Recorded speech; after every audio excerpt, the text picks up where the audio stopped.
A lot of people would have seen this. For those that haven't, just a typical project management type picture that helps us define stakeholder requirements.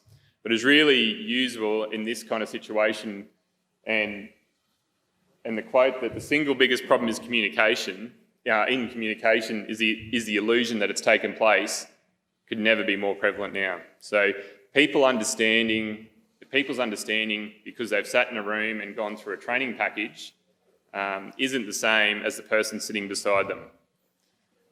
And so how do you actually get that person to apply that process in the right way, in the intended way? And so there's a podcast out at the moment that Bobby's been part of and run by Sean Brady. So he talks about the paperwork problem, and in that says that so they did a study in 2007 over in the States with an anaesthetist and how much paperwork they have to comply with and have to know. There's so much paperwork that if you read it at the typical speed that you'd read over your lifetime, it's 2,000 odd years of reading to comply with that. So it comes to a point where you start to think, well, how are we actually going to get everyone all over the things that they need to do and what they need to do? And what I've come to realise is that normally, and we've talked about, industry used to say, it was, it's all just common knowledge. That's just the way you do it. We decided to try and document that to try and get some consistency, and that's exactly the way we need to go. But the thing that we often miss is the context or the why. Okay? And without that why and about why we're actually going to go and do something in a particular way, it often forms the variance out of that process. Without knowing exactly what we're describing or the intended outcome, we can end up with a heap of different swing designs, implementations, approvals along the way. So I suppose I want to just reiterate that it really is in the application, and it's about joining that people and process together. So how do you engage the people that are all humans, are all very, very different, no different to everyone in this room here. We're all very diverse in the way that we think, act, behave. We've grown up with different experiences. Some of us have had harder experiences and learnt the hard way and have learnt those lessons. Some of us won't learn those lessons straight away or don't want to listen or don't want to take them on board. But we've got to make them relatable. We've got to try and take them on as we take them along on the journey to make sure that we don't end up leaving them behind, unfortunately. So we've got 3 takeaways that I wanted to leave everyone with today. And the first one is really it's not about me. Okay, so as a leader in an organisation, and you might be a manager, a superintendent, a supervisor, you might be an engineer that goes and visits with no direct reports, you might be a safety specialist that works with a frontline team, and it's about being a leader, not being a supervisor, right? So it's about being a leader, and it's about saying, I know what works for me, but does that work with everyone else around me? And it's become prevalent for me in a lot of the work I've been doing the last couple of years that it will become it's really easy for a manager or a superintendent to go, well, back when that happened to me last time, this is what I did. And I'm just going to go and make sure everyone does that. If we go and do that without any engagement of the front line, we're going to lose the front line through that process. We might get some of them to come along the way because they might work like that person does, but it's not necessarily going to be the case. And so having that good understanding about the team that you're actually working with and that you're trying to bring along for the journey is really important. So the answer for your problems in some cases is not always what's just best for me as a leader. Okay? So thinking about your team is really, really important. So applying culture again.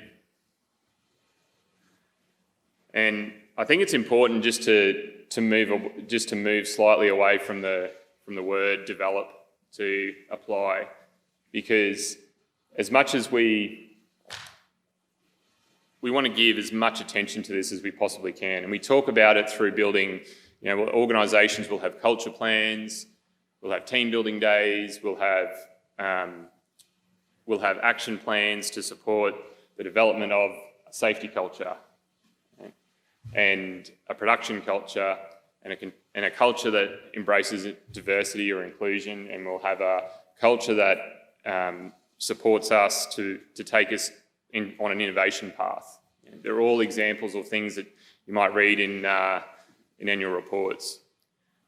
But I really challenge that, because it's more or less, what we really need to say is that we want the culture to reflect all of that, and that our culture supports all of those things. Not that we're going to have one culture for each of those. They're not hats that we take off.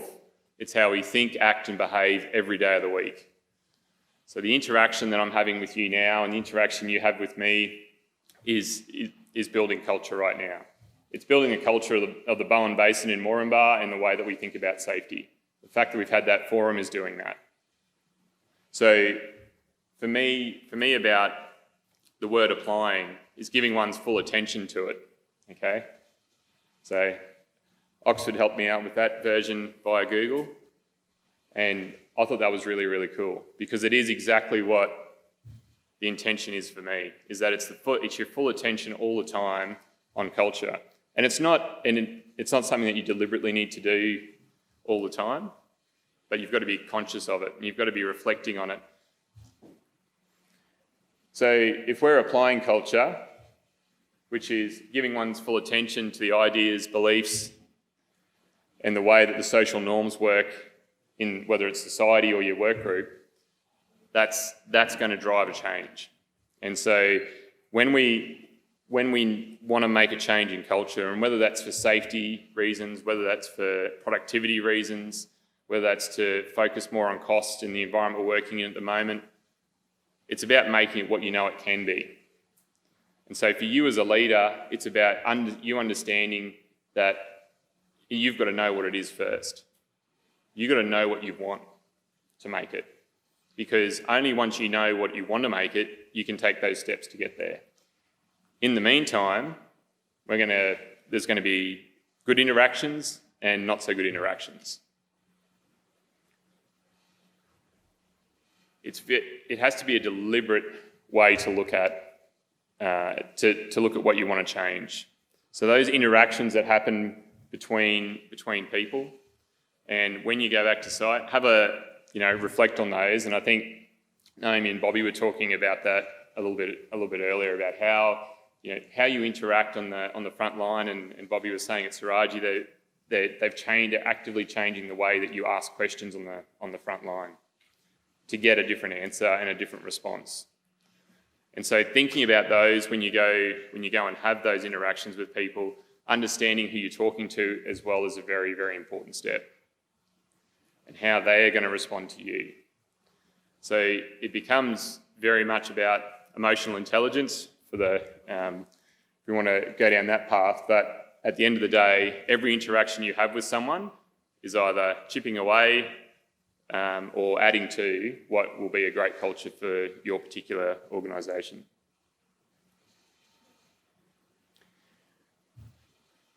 The Brady report said that 32 of the 47 incidents needed supervision. Of those, 25 incidents had absent or inadequate supervision as a contributing factor. So if we're thinking about through that interaction process, we're building culture through interactions, and we've got absent or inadequate supervision. It got me to thinking about, well, if we're seeing that in these major incidents, how often does that occur in day-to-day life, and how are we actually going to change how that looks on the front line? So can working with supervisors to change culture, to apply the culture that you want it to be, actually change your frontline team behaviours? That's what we really want to know. And I think it definitely can be. Because who's seen their teams where you've got the angry bossy or maybe the passive disinterested supervisor? Because they get bad days as well. They're allowed to have that. The team that struggles to cross skill. Who's got the team in their work group that can never get the training done in time and then doesn't have anyone, has to get the overtime in to cover it?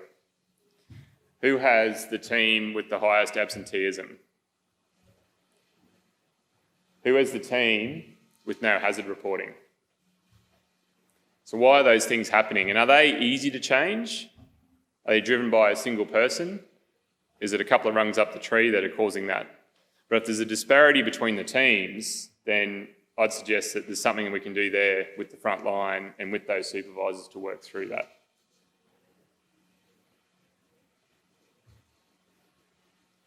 So the second takeaway I want to leave you with today is that culture's applied through every interaction. And you've got to be conscious of that and say, yep, while you might have a bad day, eventually if you have the right culture, your team will support you during that bad day. But at the moment, if you've got a culture that you don't enjoy and you're having a bad day and you display that to your team, they're going to have a bad day too. Okay? And so being conscious of that, how you're actually going to see that apply on the front line when you're having a bad day, when you cut people off, when you don't ask the right questions, you're not going to get the culture. You're not going to be contributing to the culture that you want in your particular organisation.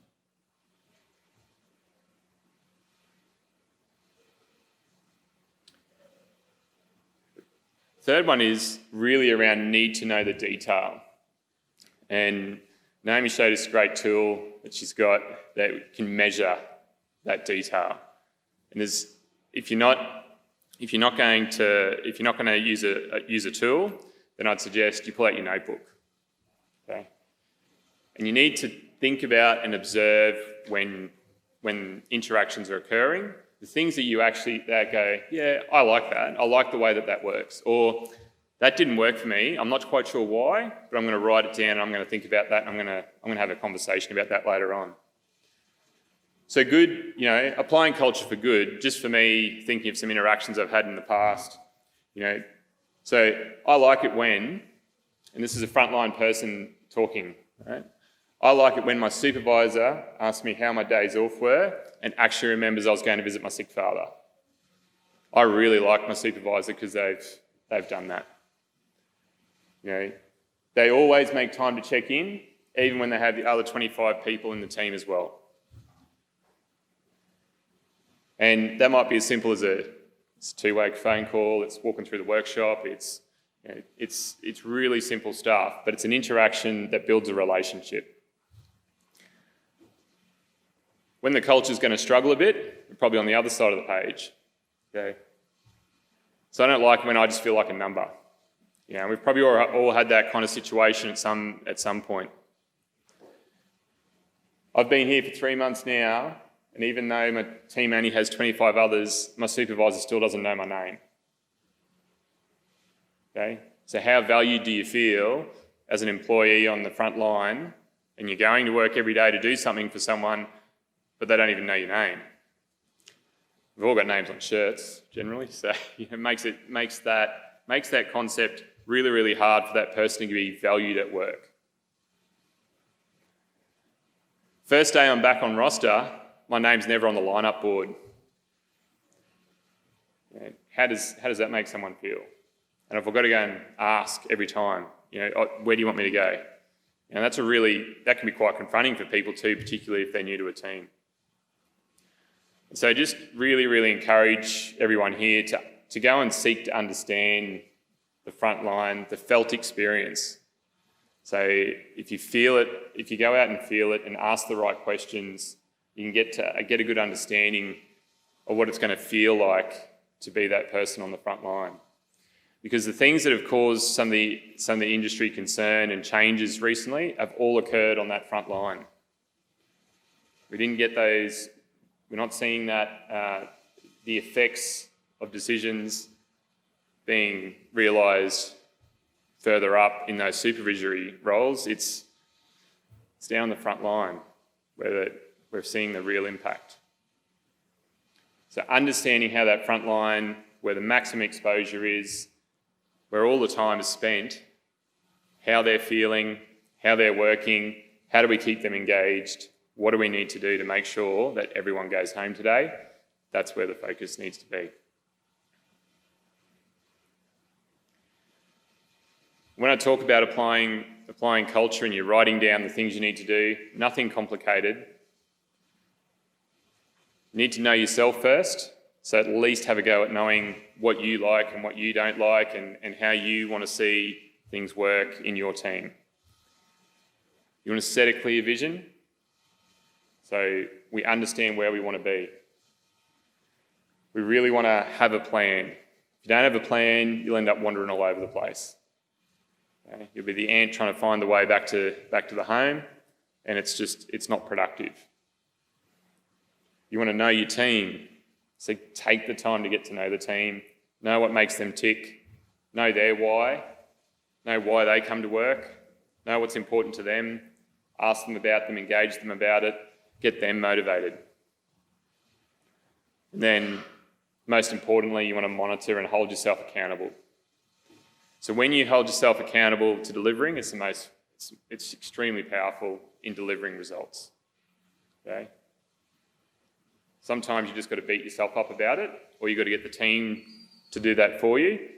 But delivering on what you said you're going to do, which is why you built a plan in the first place, is really, really powerful to make sure that you're focusing in your energy in the right areas. So that third one again, right? So know the detail. So take the time, write down those interactions that you enjoy, write down the ones that you don't enjoy, ask for feedback, go and talk to your team, ask them what works for them, ask them what doesn't work for them, and map that out. Make a whiteboard, put sticky notes on your wall, draw on your window, have a notebook, do it in some Microsoft program that you enjoy using, but do it somewhere. Because when you start writing that stuff down, you start seeing it and you go, no, I know I've seen that before, and where did I see that? And I know I've saw that, and here we go, it's happening with this team more frequently than others. It actually becomes a really powerful tool that's your own diagnostic of your particular team. And then you can start to make those changes. You can apply culture that you want to see every single day of the week, every shift, every hour, consistently. And when you know that you know your team, you've applied the culture you wanted, you'll see the benefits in the safety. You'll see your team is engaged. So if you have a great safety outcome, you'll have a great productivity outcome, you'll have a great team that wants to go places and change the way that the place works, because they know they're engaged. They know they want to go somewhere with you as a leader, and they know that you care about them too. So just those three takeaways again. So it's not about what's best for me. So remembering that it's about your team, and just because this certain way works for me, or I like to go and do things this way, let's talk to the team, let's understand what they want to do. We can guide them down that path, but blindly just applying what you feel comfortable with is not always the right way. Culture's applied through every interaction, so be conscious of that, be thoughtful of that, and be thinking about it every step of the way. Every time you have an interaction with someone from your team, think about what the outcome of that's going to be for them. How do they perceive that? And know that detail. Don't make fluffy statements. Don't set visions that are too loose. Just to give a bit of an example on how that might look. I spent a session a few months ago with a particular production superintendent who had a set of KPIs for their supervisors that said, supervisor must do a pre-start every shift. and said to them, well, that's great. So we've ticked the box for compliance. Okay, so got to do the pre-start. So what's that pre-start got to look like? Said, it's just got to be done within 5 minutes. Okay, so we've got a time factor there as well. That's good. So what's it actually going to sound like? And so when you start to unpack that a bit, we go, well, what's good look like from a compliance behaviour? Bad look like from a compliance behaviour? It looks like a pre-start where my supervisor reads out the OCE report in a summary format before telling the team where they're going to go today, and then finishing the pre-start. Okay, so what's good look like? What do you feel comfortable with saying is your best pre-start? And signs of an interdependent kind of culture is where I get someone from the team, different every day, to pick out the key points from the OCE report. We talk about them in detail. We talk about what went on yesterday. We've got an open discussion about things that worked and didn't work. I take actions for things that I need to improve with my team. We look at our outcomes from yesterday, so our safety volume cost, and then we finish up by moving out into the pit for the rest of the day. That was what good looked like. So I said to him, so how do you change from being just a 1, 2, 3 pre-starts done for the week to being something where you can actually rank and give feedback to your supervisor about the way they interact with the team? And so that forced a change for their KPI setting into the next year. So really, really powerful way to be more, we talk about qualitative and quantitative measurement, and I think we need to be thinking about that a little bit more in a way that we can actually provide that feedback and not shy away from being a little bit more qualitative in providing feedback. But to do that qualitative feedback, we need to know it ourselves. We need to have written it down and talked about it in detail. Okay? So that's the top 3. Any questions? Well done, mate. There are a few while Slido comes up. So Naomi's just given some feedback there, saying like the use of the word apply because it shifts mindset.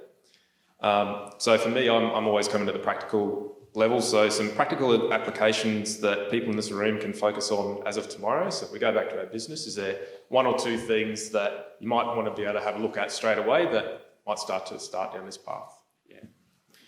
Look, for me, the big ones, if we're going to start this tomorrow, it's getting into any kind of forum where Frontline is together is your biggest and easiest one. It doesn't take any time out of a normal routine. But you can just start observing. So head out to a pre-start, head out to a crib room, and observe and have conversations with people and understand where they're at and what things are troubling them at the moment, how they're going, are they getting enough information, is it the right type of information, what are they struggling with at the moment, do they enjoy work?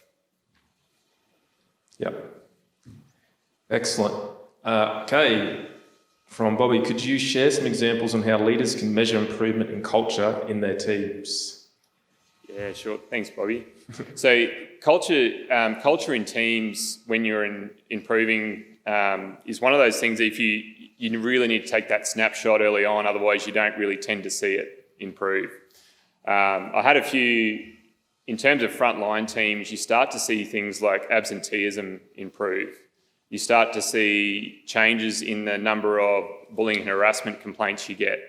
You start to see different team members valuing or wanting to be cross-skilled in different areas. You see your team leaders, so the people that are, you might have your supervisor or your step up in your crew. You might see others that are highly skilled or the more veteran operators or maintainers in your work group. You might see them taking other people that are just introduced under their wing. You'll see integration between permanent and contract employees, regardless of the shirt they wear. You'll see things like injury rates change. There's a number of ways that we can actually start to see a real change in culture, and that's all outside of perception surveys as well that a lot of organisations run as well. Are our systems and processes overloading our supervisors, preventing time for engagement? Look, it's one of these ones. Largely yes, and I think we do have a really big problem with that, and it's one of the things though that you get the right flow for the right supervisor on the right day and reinforce that for them. It's amazing how much time you can actually get back. And so one of the interesting things we used to work with some of my supervisors back in the day was I had supervisors that were coming at the end of the day, they'd do 14 hours a day and they were absolutely wrecked. I had other supervisors that were in and out, doing what they needed to do, got great results off their crew, but they were just enjoying work. So what was the difference between the two of them? And it was really around how their time management with the team. So the guy that was run ragged had the crew managing them. So it was basically a gopher. Hey supervisor, I need to go for crib and I haven't got a car, can you come pick me up? And he'd run, go and get that person for crib. And while he's running there, he's getting another call to go and do something else. And so not only was he not doing his inspections, wasn't getting leave forms approved, which was then causing the crew to actually really start to get frustrated with the fact that he couldn't process leave in time. Whereas his other supervisor, he'd go, well, mate, you've got a digger driver that's going to drive past you, don't get him to call in and pick you up. You can organise that. You got within your control to go and organise that. So not only in doing that was that supervisor empowering the individuals on the crew to make decisions, pretty small decisions, but make decisions. It was actually helping them out. They now had control of their own destiny and when they were going to get to crib. And it also gave that particular supervisor a lot more time to make sure that they were doing the things that needed to be done around inspections out in the pit, and also then actually doing the things that really mattered to the crew, which was actually making sure that those little things like leave forms and my problem with payroll was sorted, and he was able to give feedback regularly about those things to those teams. So quite dramatic difference. And so when you have a situation where you see process and paperwork being overloaded, it's as much as it is about sometimes just the paperwork, sometimes it's the way of working as well. So spend time with those people that might be struggling first, just to completely understand that problem. Because you might take all the paperwork away and not really fix the problem either. So just a bit of a watch out there. Okay, we've got two more. This might be the last two. So from John, what are your thoughts and experience on enhancing culture application and how that translates to overall team performance in their technical field? That's a good one. Look, when I've been really fortunate to be given a lot of opportunities during my time when I was developing, and had teams from really small technical teams initially up to 250 operators working for me, and you can see to be able to see the change and being able to consistently apply the same methodology regularly was actually quite tiring, and it's just you've got to be relentless with it, but it makes all the difference. And I would honestly say that I had a bigger impact managing the 250 odd size team than I did with the engineers, and I had 5 or 6. And it was really about the way that over time, over the 7 years in between those two periods, about me being more resolute about what I knew would work for the team and what we wanted to see out of it. And so I was able to more clearly articulate, I want the team to look like this. Okay? And I was able to consistently apply that with the team, my direct supervisors that were working with the team, and we took them through that consistently. It was never a wavering day, it was always consistent, it was always the same message, and they heard it time in, time out. And they knew that if they asked a question, they'd get the same answer. Whereas when I was younger and coming out of just learning how to be a supervisor and a leader, and that I was actually influential, and I wasn't just about reading the tools, because a lot of us do that. A lot of us go away and a lot of us are very analytical. We go and learn the tools inside out. We go and study, we go and learn the DISC methodology, and we apply that to our teams, and that's the way it is, black and white. And it's not like that. People aren't like that. Autonomy might be like that, but people aren't. And that's really the important part here, is understand. So go and take some of those tools, I'd say, and apply them very, very discreetly in the right way to the right team members that need them. All right, last one, mate. Do you have a system for having successful supervisors peer mentor those who are struggling with their team? Do you have a system? Maybe any ideas on what you've seen works well? Look, definitely a heap of, definitely from a system in terms of an application, no. System in terms of a process and if we went and ticked off and start doing these 5 things tomorrow, absolutely. There's a very clear understanding of what a team needs to function well. Teams love to feel empowered. They love to be in control of their own destiny. They love to achieve, and they love to get feedback.